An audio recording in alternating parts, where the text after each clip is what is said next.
नमश्रीयतिराजाय विवेकानन्दसूरये सच्चित्सुखस्वरूपाय स्वामिने तापहारिणे.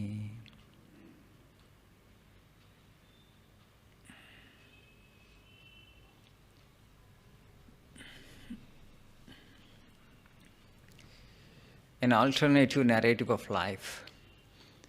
I have chosen this as the topic for today's discussion.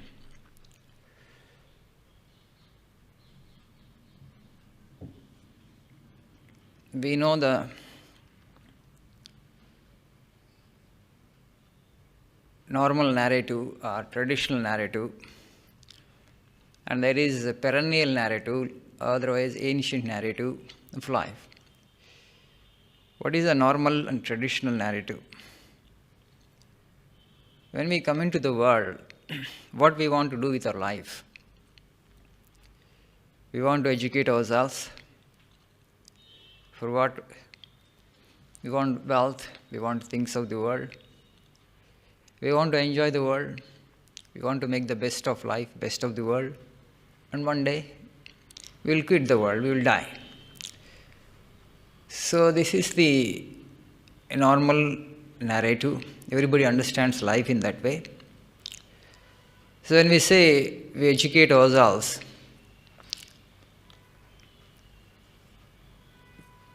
in the past they had a different idea of education. The post-industrial revolution, the idea of education also has changed. But the purpose of education is only to help man achieve the best of this world. That means how much I can enjoy, how much I can derive from this world. Basically, it is the world of senses. How happy I can make myself. For that, I need to empower myself. For that, education is necessary, skill is necessary. You may use another word. That is the normal narrative that we all understand. The majority of the people understand it at any point of time, the past and also the present. But there is an alternative narrative parallelly going on from time immemorial. From the day man appeared on this planet, in this culture, at least in Indian civilization, that narrative also has been available. What is that? The other narrative is, the world is not meant for your pleasure or enjoyment. This is a kind of temptation. Control your senses, control your indriyas, do penance and tapas, attain immortality or eternal abode, or eternal peace, and come out of the cycle of life and death. At any point of time, a small percentage of the population only subscribe to this narrative. The majority will go for the first narrative, in the past and also now. But you have to increase the percentage of people who would subscribe to the second narrative that has been there in this culture all through. Why it is important? You just see before industrial revolution how, all over the world, particularly in India, how the life was organized. Traditionally, life was rural life. People used to live in villages. In villages, in every village, practically kind of self-sufficient village, one carpenter would be there, one washerman would be there, one blacksmith, one goldsmith, a few farmers, 1 or 2 teachers, and a priest to officiate religious functions or to do worship in temple. This is the kind of structure. There was a kind of division of labor, not much competition. Life was simple. These many goods, these many gadgets, these many amenities were not available, but life was comparatively simple. People would help each other, cooperate with each other.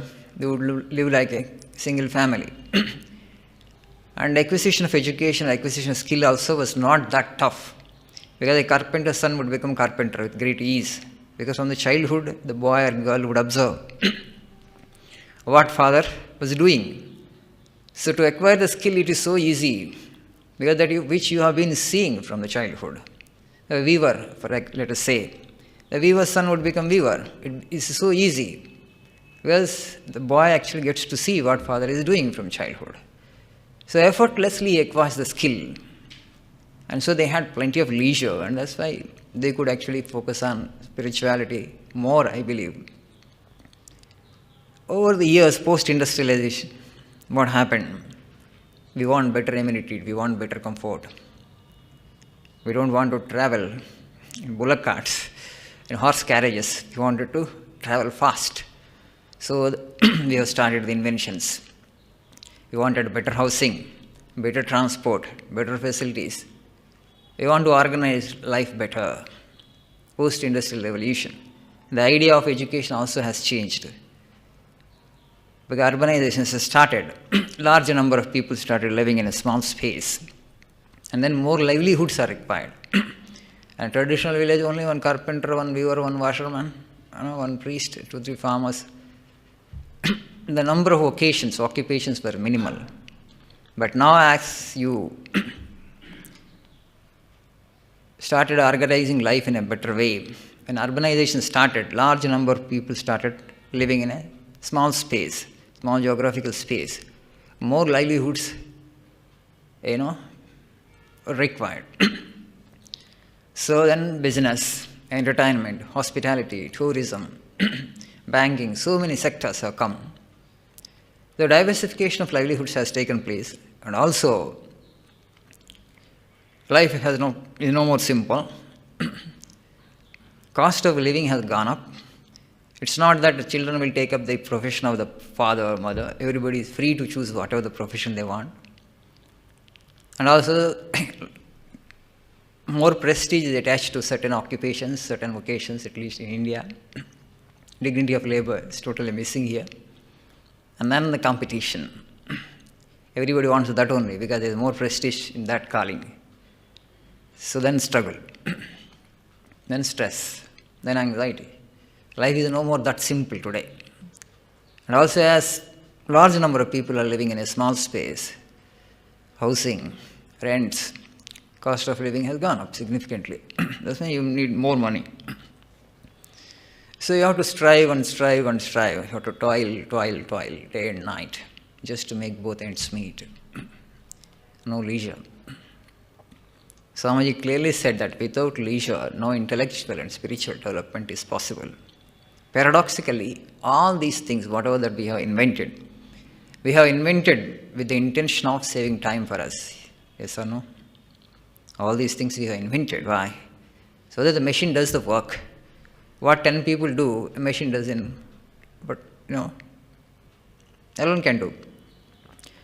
What 10 people do in 10 days, a machine can do in 1 day. So the idea is to help us save time, to help us have more leisure. So when you have more leisure, you will actually get more time to cultivate the intellect and to grow spiritually. With that intention only we have invented all these things. But surprisingly, the reverse has happened. The reverse has happened. The modern man has become more busy. In spite of all the technology that we have invented, we have developed, we should have given us more leisure to ponder deep on the mystery of existence. The reverse has happened. That has happened because so many things we have invented and everybody wants everything. Everyone wants the best of the things. And so everybody wants more money. So we have no choice. And this is the calling I want. This is the vocation I want to go for. Something is good, something is superior, something is inferior. Life has become more complex. So you have to struggle more now. The other narrative that the traditional, the alternative narrative in Indian culture, other civilizations it's not there. It's there, but it's very insignificant there, it's almost invisible. But in India, it has always been conspicuous. So the narrative is a spiritual narrative where you have this understanding, total understanding of life. This world, whatever you may do, whatever the thing that you may invent to enhance your comfort, to enhance your experience of life, you will not become successful. You will not become truly fulfilled, whatever you may do. This world is basically Maya. It is actually created by the Lord to tempt you or entice you, as it were. It's a meretricious world. So it is futile, O man, to invest all your time and energy for this world, where there is no true happiness can be found. You cannot find true happiness in this world. They have been telling you all the time. Time to time the sages come in our midst and said that you control the mind, you conquer the mind and attain nirvana. Then you will have eternal peace, total fulfillment. The alternative narrative. We get to hear this. But somehow majority, cannot take to this. The moment you say self-control, people get frightened. Because other things, immediately you get it. Sensory pleasures, let us say. Instant gratification is possible there. But when it comes to spiritual things, you have to do sadhana. In the beginning, it doesn't taste, good. You can't relish it in the beginning itself. For example, meditation. From the day one, it's not that actually you will get the joy of meditation. You will have to strive and strive and strive and practice and practice, practice. Slowly the mind will come under control and your joy will increase proportionately. As the Lord says in the Bhagavad Gita, Yattadagre vishamiva pariname amrutopamam tassukam satvikam proktam atma buddhi prasadadam. Yattadagre vishamiva. In the beginning actually it tastes like poison. Pariname amrutopamam. In the course of time, slowly, it becomes sweeter and sweeter. And in the end, it becomes nectar. Amrutopamam. It is amrita, it is ambrosia, it's nectar. But you have to have the patience. That's sukam satvikam proktam. That joy actually, the sattvika joy. Atma buddhi prasadadam. So where actually, and the buddhi, the mind, when it is anchored in Atman or consciousness or God, then you will get that bliss or ananda. That ananda cannot be compared with the ananda that we get through the things of the objective world. No comparison is possible. That is infinite bliss. And this is only paltry, momentary gratification. It can provide it the most. So, these limited joys, these little pleasures, you can seek, but don't confine yourself completely to these little pleasures and joys. But the moment you talk about spirituality and self-control, and everybody says that this is thinks that I cannot enjoy anything of this world, renunciation is preached and they are totally afraid of it. And they don't want to practice any self-control. Today's generation, they don't even relish the word self-control kind of thing. But what our rishis and sages have said is this. No, there is a higher purpose to life. It's a agre vishamiva. This kind of spiritual practice of sadhana, in the beginning you may find it a little tough. It may not give you immediate joy, but you need to persist, you need to pursue in your endeavor and attempt. In the end, you will get that which cannot be described in words. You will get God, you will get immortality, you will get that infinite. And the total plan of creation, why God has created this world, we have this question. What is the ultimate objective of life? What is the highest thing that man can do? These questions they put to themselves and they found answers and have given us the answers. Ya nisha sarva bhutanam tasyam jagarti samyami yasyam jagarti bhutani sa nisha pashyato mune. What beings see as a night, a man of self-control is awake in that Atman consciousness. The majority of the beings, if you see the world, only the world of senses, nothing else they understand. Animals, only one world, the world of senses, nothing they can understand, even intellectually. Human beings at least can understand intellectually, and you can put that into sadhana, you can do the sadhana, spiritual practice, and attain something spiritually. Yasyam jagrati bhutani sa nisha pashyato munehe.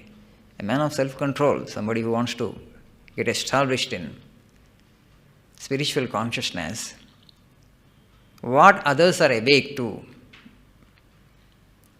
the world of the senses, that he sees as night. That means he doesn't care for that world at all. He finds his joy in spiritual sadhana and spiritual practice because he is very clear what he is going to get. He is very clear what he is going to get in the end. Once you are established in total self-control, once you are established in focusing your mind on Atman or consciousness, you don't have to seek happiness from outside through the things of the world. You yourself are the infinite source of happiness.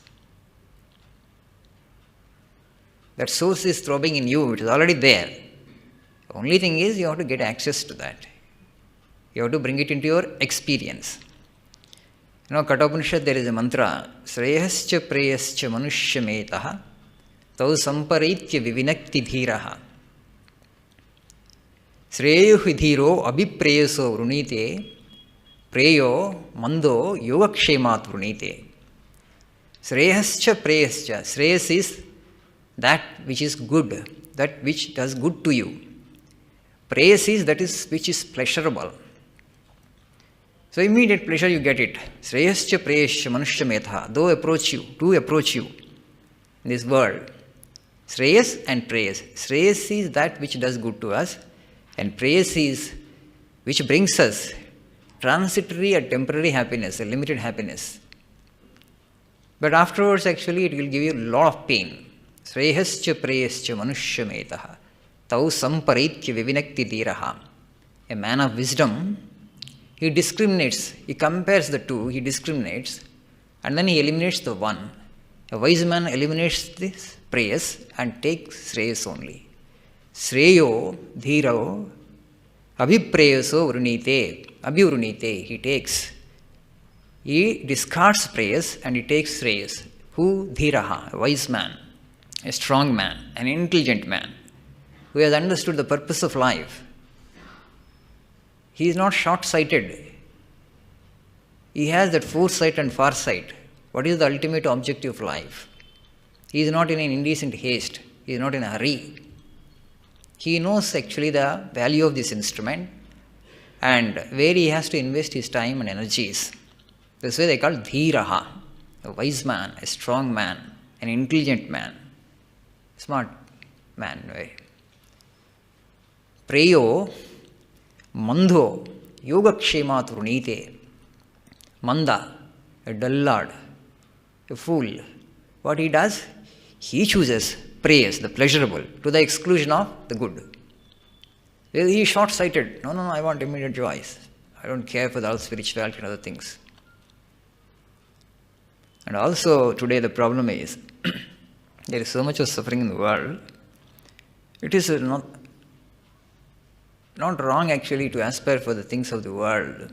Okay, you strive and you struggle and you struggle. If you get it, you take it. If you don't get it, people are getting disappointed to such an extent that some of them get into depression. Okay, this is the big problem today. And some of them get such kind of blows. I mean, kind of scar actually is formed in the conscience. Constantly, brooding on that kind of failure. I've tried for it, I have not got it, I have become a kind of failure. That thought, the nagging thought. But you should have faith in reincarnation, Fine, you don't want spirituality, it's okay. You are not an aspirant for mukti or liberation, nirvana, okay. You want only the material world, fine. Material objectives, you strive it. If you get it, you take. If you don't get it, what you have lost? You have lost nothing. Next birth is there, next birth is there, next birth is there.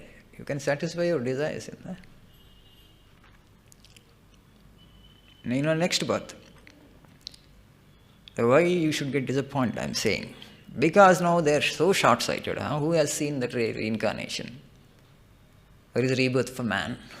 So this is the only body I have. If it dies, it's gone. I am gone as good as. No. We are basically Atman. We are basically consciousness. We have had many births and we will have infinite number of births. Till you attain nirvana or moksha, the life continues. There is that eternal spark in you that will not die. Whether you know it or whether you don't know it, whether you are conscious of it or whether you are not conscious of it, it is there. If you are not aware of this reincarnation, if you don't subscribe to this theory, small setbacks in life will push you into depression. You will brood too much on them. You will take them too seriously, those limited and little failures, shortcomings. And then afterwards, you will waste your life.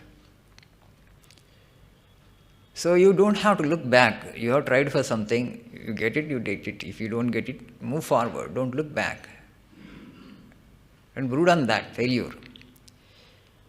So this is because we don't believe even in reincarnation. When you believe in reincarnation, I have infinite life before me. If I get this in this birth, I will enjoy. If I don't get it also, it's okay for me. I will strive in my next birth. I will make effort in my subsequent births. This kind of understanding will come. So that you live in courage. You will not lose your courage. You will not lose your, fortitude. You will not lose your determination. So, otherwise, if this theoretical understanding of reincarnation is not there, it's very difficult. So, you are a spiritual aspirant. If you are a spiritual aspirant, absolutely nothing, you don't care much for the world and things of the world. You are only actually seeking God. You know that you have set as an ultimate objective of life.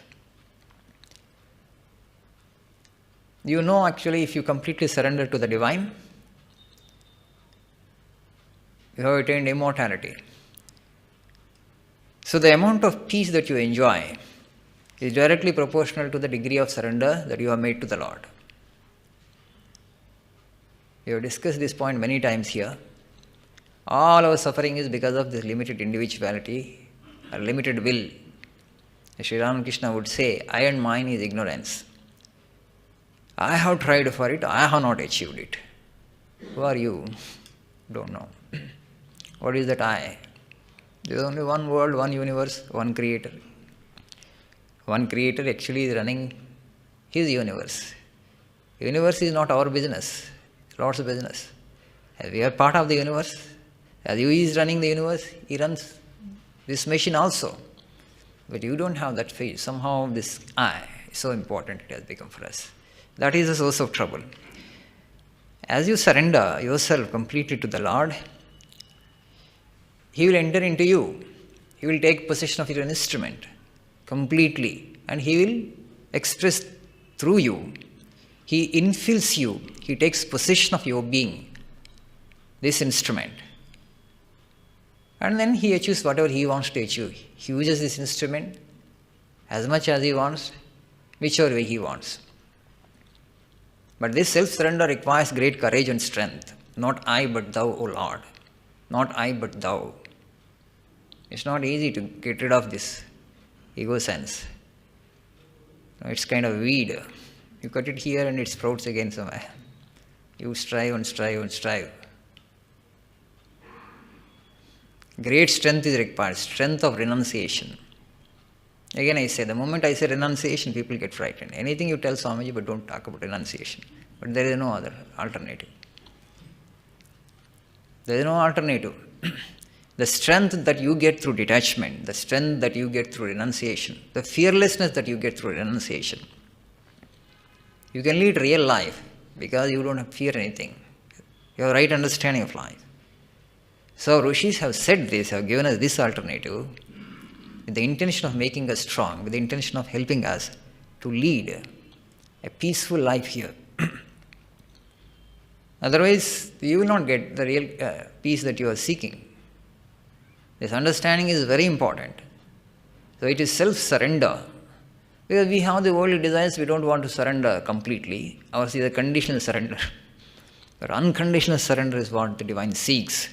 If you really want to experience Him in toto, completely, if you want to experience the spiritual nature of your being fully, completely, what is required of you is this unconditional surrender.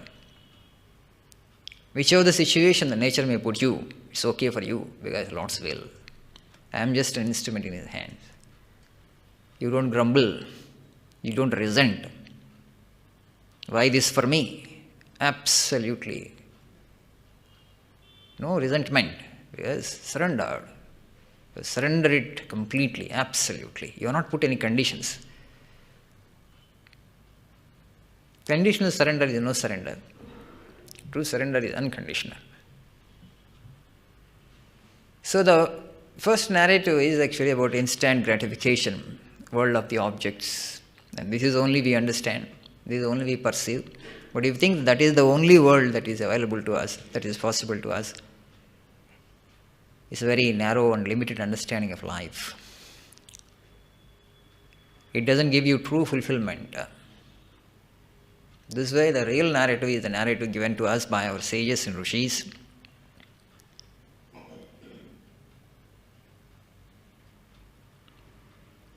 And we must not let go this narrative completely. Then life turns into a kind of disaster. That's why you see Indian history.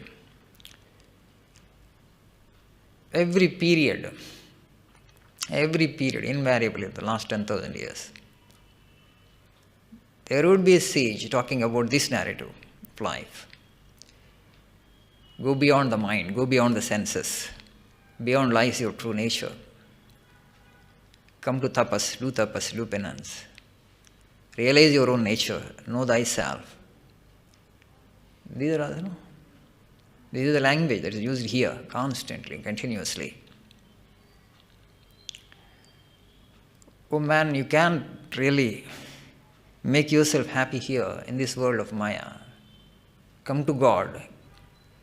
Don't get stuck up in created world. Seek the Creator. Seek the Creator. It's not a faith-based thing. They approach the truth just like another scientist. As scientists actually do experiments in laboratory and invent certain things, discover certain laws, truths. Our sages also experimented with this piece of life completely. It's not easy to make these experiments because tapas requires great strength. Renunciation requires great strength. Detachment requires great strength.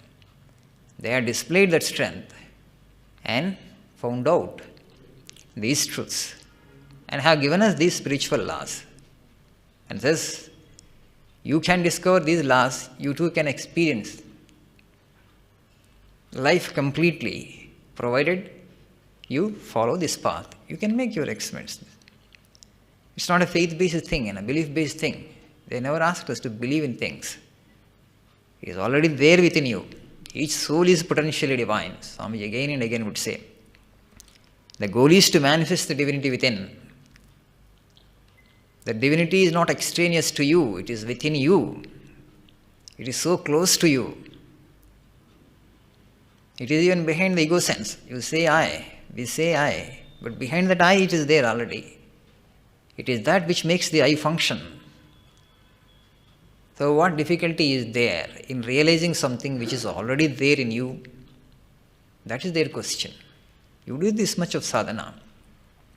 In the beginning, etadagre vishamiva, definitely you find it little problematic, a little troublesome, little painful, but persist with your endeavor, persist with your spiritual practice.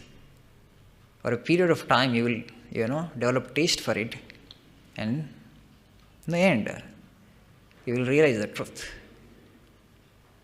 You will become a blessing to yourself, to your family, and to your country, and to humanity at large. Once you realize the truth, once you know who you really are.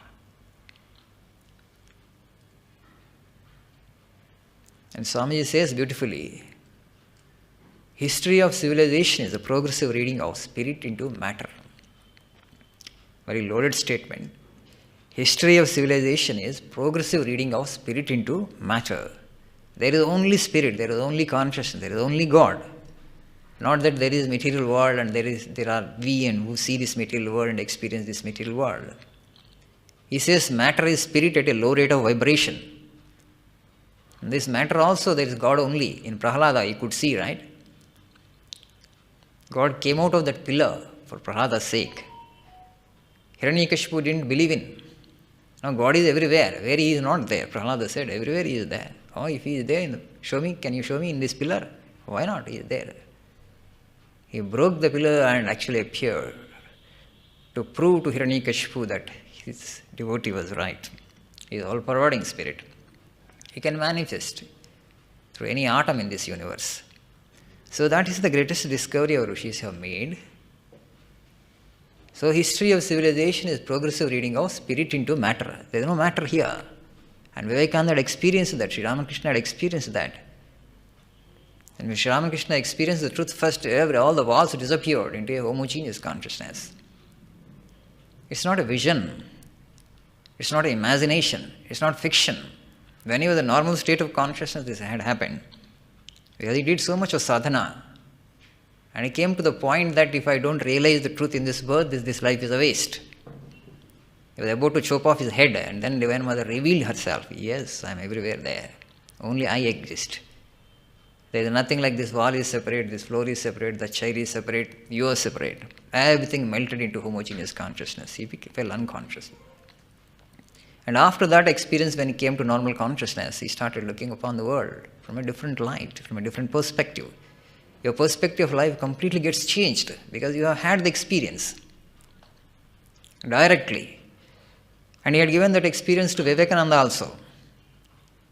And Swamiji was, 18-year-old strong man with a strong will. Vivekananda, he would not believe things just like that.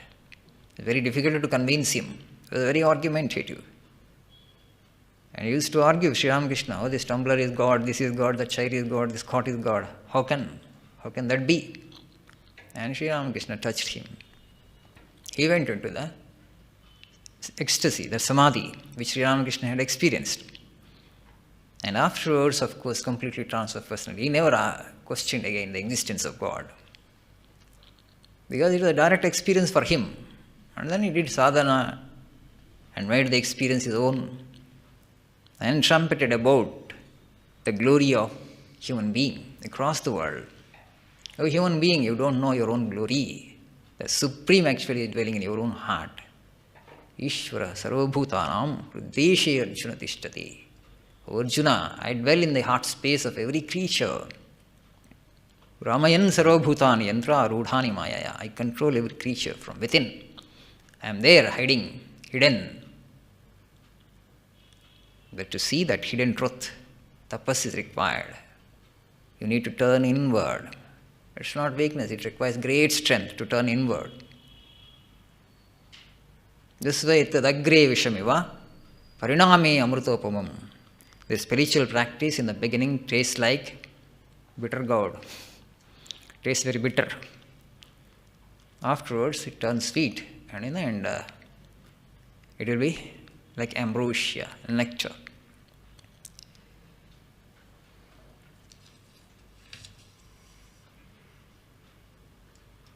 One disciple went to Zen master Linchi and asked him, I heard you have had realization, you are a realized master. What have you achieved after realizing the truth? He asked, not that after spiritual realization you will grow 2 horns, you will become special, you will look special among others.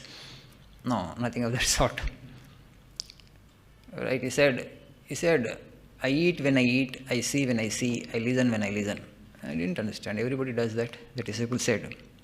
And everybody, if they do this, then everybody is a realized soul, he says. But we are not, right? We eat and we think about something. We see, we think not just that thing appears to us. When we listen, so many things enter into our mind. Do we listen 100%? When we do a particular work, 100% our mind is on that? No. Some past enters into our mind, or some worry about the future, parallelly things are happening. No, that is the biggest problem. Focus, lack of attention, lack of concentration. If you attain to that 100% of concentration, where when you are engaged in a particular action, you are 100% there in that action, you have attained spiritual illumination. There is nothing more for you to achieve. But that only is purpose is required. What happens when you become an illumined master, an illumined soul? You live in the present. Totally, 100% you live in the present. The past doesn't enter into your mind. And the future also doesn't trouble you. Because future is yet to happen, so you don't bother about the future. Because your 100% surrender has happened. You are anchored in God. And past, it doesn't trouble you. Because past is gone. Gatam gataha. And that also doesn't trouble you. You don't let it to enter your mind. So you are there in the present 100%. So even from work point of view, you will become most efficient worker, whichever field you may be in. That's why Vivekananda used to say that bring the spiritual knowledge to the doorstep of every individual. A cobbler becomes a better cobbler, a teacher becomes a better teacher, a liar becomes a better liar.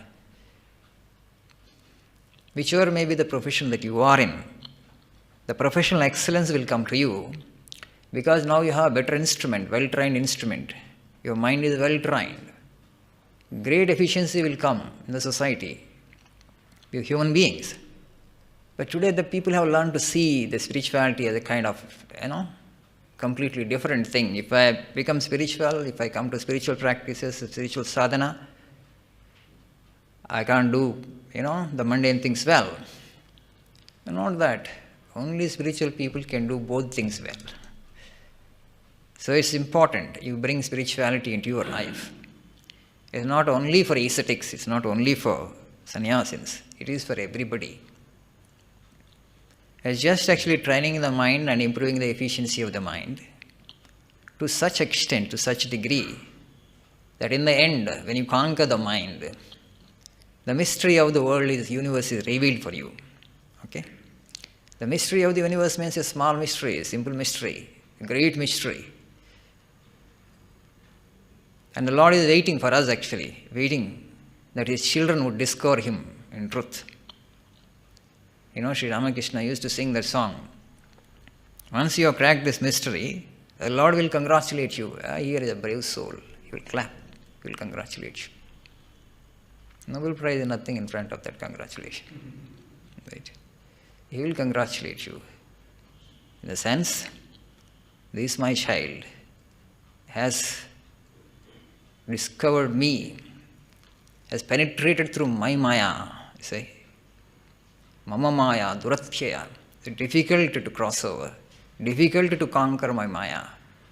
It requires an exceptional genius. And here is the guy who has displayed that genius and that courage. What can be a greater glory than to be congratulated by the Lord Himself? There are two things. The Almighty Lord actually has pain and also pleasure, both at the same time. Pain because His children are not looking for Him. The best of the creation is not seeking the Creator. That is the pain the Lord has. And at the same time, He is congratulating Himself because the inventor of Maya, my Maya is so perfect, not one actually is able to transcend it. Okay? So He is congratulating His own ingenuity. Both are happening simultaneously. Because if somebody crosses Maya, then God actually will look into, today in software, if a bug enters, the software creators actually see how actually you put the bug into the software. So they will plug it, right? They will make it more bug-proof, more actually improve the software. So they will test it and test it and test it, and nobody can put a bug into it. And that's how many times they test it. Lord also, if one crosses Maya, He will plug that hole as it were, and He will make it more foolproof. The next man has to struggle more. Probably actually Lord actually has been evolving Maya for a period of time. And it has become so formidable now. And even to grasp in theory that this is Maya has become so difficult for our generation. Even to grasp that this is bondage, this is Maya. And he has created this great mind. Great advertisement agency. Not ordinary advertisement agency. Keeps advertising about the fake product universe constantly. And entices the gullible customer. We are all the gullible customers.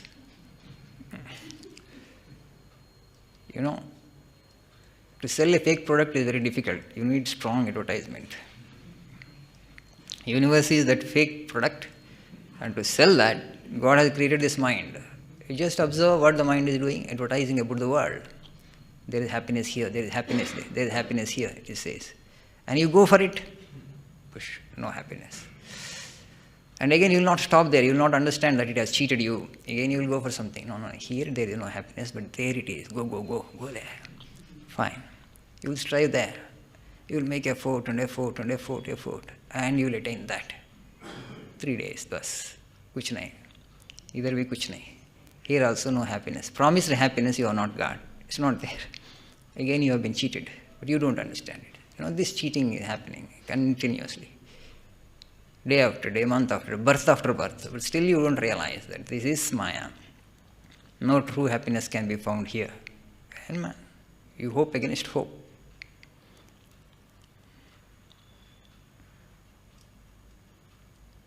So, this alternative narrative is this. Then what is the solution, Swamiji? Yes, everybody has to become spiritual. Don't make spirituality the exclusive privilege of a few people. It is everybody's birthright. In every school, in every college, in every office, at every workplace, there should be some place for meditation, for prayer, for repetition of God's name. These processes must come into our life. We all have become very busy. Nobody has time to go to temple and, say their prayers or, do worship there or meditate there. So your own house has to become the temple where you can meditate. Your office space, maximum time you are spending, let us say, in school or college, there should be a small space, a room, where you can contemplate for some time. You can have the portraits of all the spiritually illumined people on the walls, photos. Swami says even looking at, a man of renunciation will have a purificatory effect. By constantly looking at the form of a yogi, you slowly actually the seed will be planted in your mind to become a yogi yourself. Don't think they are ordinary forms. Looking at the form itself will have a purificatory effect on the mind. So every workplace, they should have the spiritual spaces. Every day you take some time off, or whenever you are free from work, you go to that room, sit there, contemplate, repeat God's name, whichever the name that appeals to you, or meditate or introspect, study your own mind, what is happening from within. How much of thought is in your control? How much of thought is happening consciously? How much thought is actually happening unconsciously? It is called Swadhyaya in Sanskrit, a beautiful word. Swadhyaya. I must study myself. I must know who I am. Without knowing who you are, even if you conquer the whole world, it's not a conquest at all. Today all our conquests have become the conquests of the external things. No.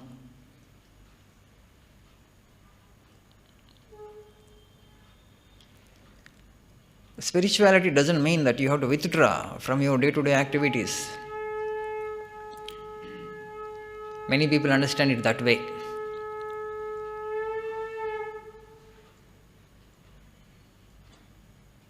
Now, if you go to a college and an office, and when we talk in this robe, people don't get connected that quickly, because the Swami has come to preach renunciation, and he asks us also to become monks. Irrespective of the station of life you are in, you can struggle to realize, to know yourself. Station of life is secondary. After becoming this robe also, you can become complacent. Okay, I have become now, I don't have to do much. You are in the world, the everyday trouble, so many challenges. You understand the nature of Maya. You come back home and you say sincere prayer to the Lord. I can't bear this bondage. Liberate me, free me, give me mukti. You demand of your Father. We all have the right. We are all children of the Lord. We must demand of our Father that give me that eternal life, O Father. Every day you can say this prayer. Your prayer is sincere. The Lord will come. He will answer your prayer. He will answer your prayer for sure. Because He knows your burden. In the midst of all these burdens, in the midst of all these responsibilities, here is my child seeking me out. He is seeking me. There will even win His grace. So in this Kali Yuga, it's very easy to win the grace of the Lord. He is full of compassion and love for His creation, particularly this human species. He knows, because after all, He is our father and mother, how we have complicated life, right? In our ignorance, we have complicated life. And that's the reason the Lord is full of love and kindness and compassion for all of us. So a little sadhana will fetch you great fruit. And that's why Sri Ramakrishna used to say, now and then you retire into solitude, 2-3 days, and then pray. This much only I can do. Let us say 2 days or 3 days in a month, 27 days, you can give it for the world, 3 days for God. And 3 days you contemplate on Him and you pray. You go to some solitary spot. You go into solitude and say this prayer. And the remaining 27 days, actually, I won't be able to do any sadhana because my occupation is like that, my calling is like that. I am heavily preoccupied. Okay, this is the only sadhana that I can do. You just tell that is sufficient. That is sufficient.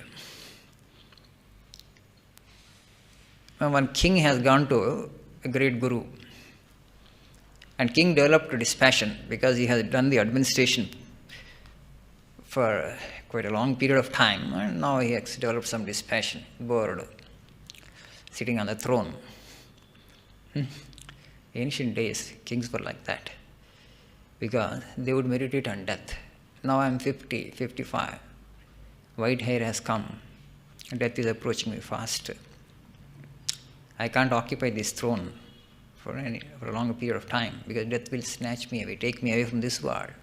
That fear of death would make them renounce throne. They would coronate their children, son, and then they would go away into the forest. They would do the tapas, intense penance. Because to save oneself from death, the impending danger, before it approaches me, before it takes me away from this world, I must realize my true nature. I must realize my immortal nature, so that consciously I would be able to drop the body. They don't want to be under the control of Yama, the god of death. The great kings, they never allowed Yama to take them away from this world by force. They had realized the truth and dropped the body on their own. That was the kind of heroism they had displayed. Through spiritual sadhana, they would give up the throne. So the king went to this guru and said that, please take me as your disciple. He was not actually in 50s, he was in just 30s. And then the spiritual master said, see, you are a king. You will not show me true obedience because you will have that sense of pride that I am the king. So I can't take you as my disciple. But the king promised, no, I will be obedient to you. Whatever you say, I will do. I will not let the idea that actually I was a king enter into my mind. I will be like any other disciple, please take me. Then the spiritual master said, okay, remember, you said that you will be obedient to me. And go back and occupy your throne, he said. Okay, continue ruling the kingdom.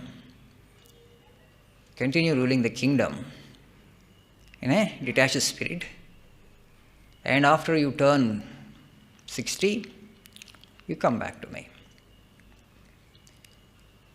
So, if you feel like coming to me, see, you go and sit on the throne and practice detachment and rule the kingdom.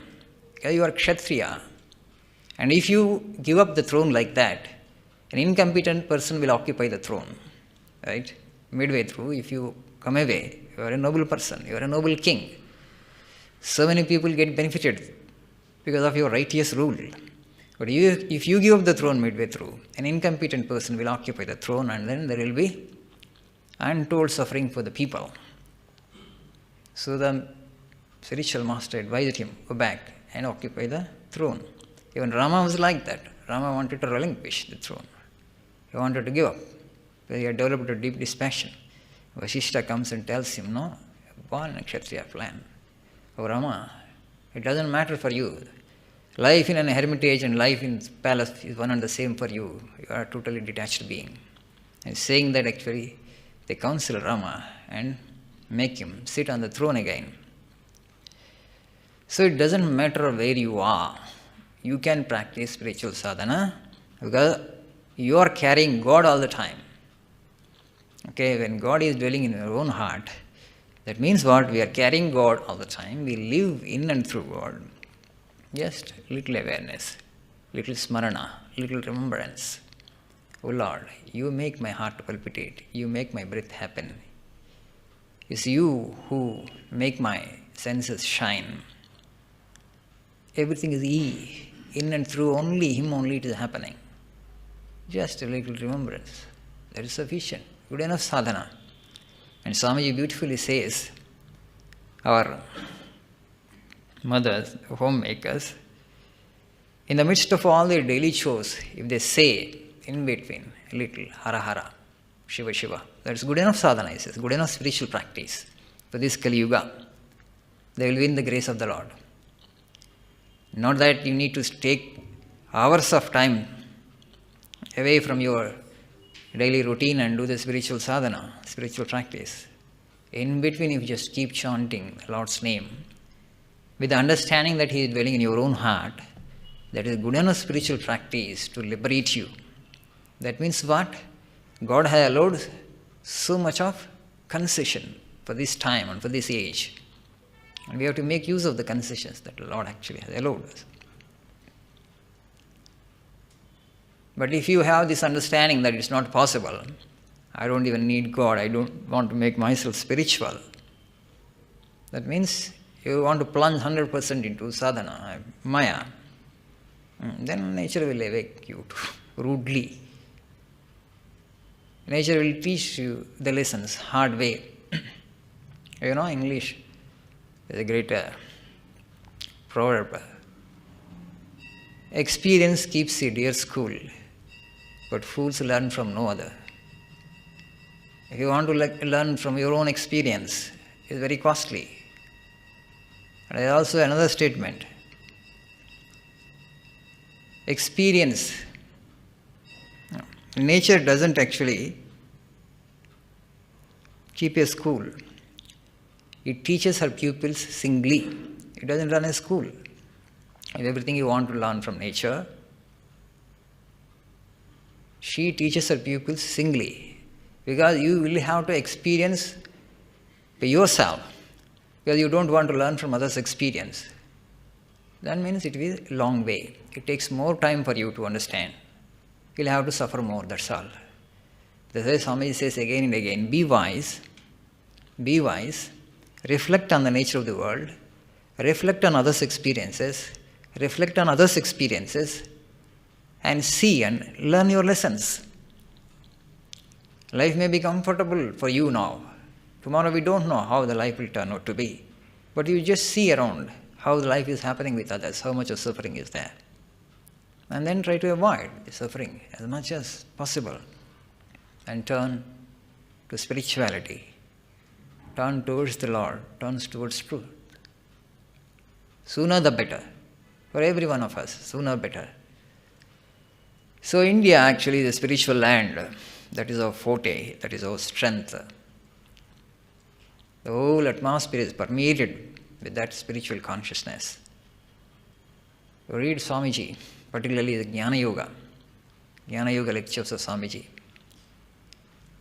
Beautiful lectures, wonderful commentaries on Bhagavad Gita and Upanishads. Logically, point by point, he explains the nature of the universe, how we are connected to God. Reading itself actually is a kind of spiritual practice. So elevating thought. So intellectually nourishing and refreshing, spiritually elevating, particularly the Jnana Yoga. Of course, you have to exercise your mind, brains a bit, but intellectually also very rewarding. Of course, every page of Swamiji, beautiful.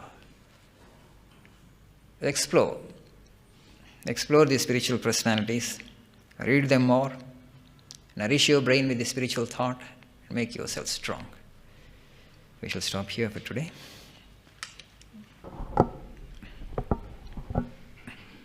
Shall meditate for 2 minutes before we disperse.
Oh.